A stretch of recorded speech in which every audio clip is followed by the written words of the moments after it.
So another book review. Let's see, what year is this? 1986. True Peace and Security, How You Can Find It. I've read some of this just today in preparation for this, and it sounds like it's been written for right now, COP28, etc. So, True Peace and Security, near. Surely you, like most persons, long for peace and security. People everywhere are tired of crime, violence, war, the threatening nuclear nightmare. Too many do not have decent jobs, adequate housing or enough food. What a joy it would be if such problems could be solved and this earth would become pleasant, a pleasant, secure home for its inhabitants. Surprisingly, there is sound reason to believe that the longed-for relief is at hand, that peace and security earthwide is nearing reality. But who will bring it about? Will the nations of this world set aside their differences and accomplish it? An interesting Bible prophecy stated at the time would come when world leaders would actually meet together and say, we've got peace and security. In fact, when the United Nations declared 1986 an International Year of Peace, it asked that organisations everywhere make a special effort from that year on to promote the goal of peace, international security and cooperation. But would this turn out to be true peace and security? Would it reach into your neighbourhood and into your home and deal with the problems that affect you personally? Would it solve the problems of increasing crime and drug addiction, rising food costs, heavy taxation, spreading pollution, and the steady decay of family ties? As long as any of those situations continue, they threaten your personal peace and security. True, men hope that they can overcome these difficulties. They say that free from the crushing financial burdens of war, they could redirect all that wealth and research and manpower into solving such problems. Do you really believe that? Is there any solid evidence to show that humans can ever bring lasting solutions? What does history show? Indeed, what does your own experience in life tell you?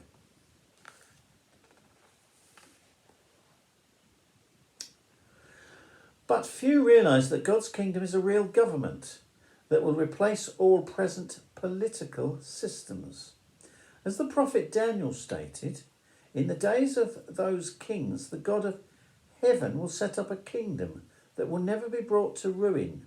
It will crush and put an end to all these kingdoms, and it itself will stand to times indefinite.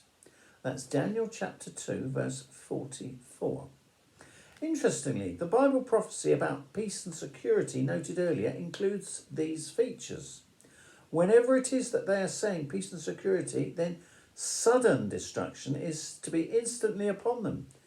So whenever peace and security, that's 1 Thessalonians chapter 5, verse 3. So whenever peace and security human leaders proclaim, will evidently be a very short duration. For the prophecies indicate that immediately thereafter, all human rulerships will be crushed out of existence by God's King, Jesus Christ, to be replaced by one government for all the earth, God's kingdom. Exciting, isn't it? Then I'm turning to page 184. It says, in the congregations you can benefit from one another's loving provision. Jesus, the fine shepherd, has under-shepherds on earth. These are the people that look after the congregations and make sure that the sheep are well cared for. See, when Jesus was on earth, he was there to care for his disciples and his women followers. But when he went to heaven, the apostles were tasked with the job. And as the same today, these men are tasked with the job. It says, Jesus, the fine shepherd, has under shepherds on earth. These are the overseers, the spiritually older men who care for the sheep. They are a powerful factor in promoting peace and security among God's congregated people worldwide. If we are to prove ourselves fit subjects for God's peaceful new order, or world, we must now demonstrate our ability to get along with others in peace. We cannot love God without also loving our spiritual brothers and sisters for whom Jesus Christ died. 1 John chapter 4 verses 20 and 21.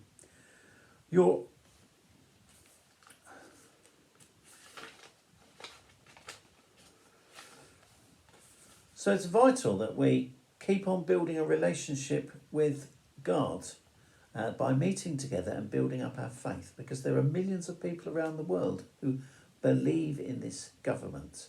They've become subjects of this government. It says here, as you keep building a relationship with Jehovah, always feel as the inspired psalmist did, who wrote, God is the rock of my heart and my share to time indefinite. For look, the very ones keeping away from you will perish. You will certainly silence everyone immorally leaving you. But as for me, the drawing near to God is good for me. In the sovereign Lord Jehovah I have placed my refuge to declare all your works. So, the psalmist there, what was that psalm, by the way? Let's find it. Psalm 76, 26 to 28. So that's part of the subjects covered in that lovely little book. You can watch this on jw.org under the library section in books.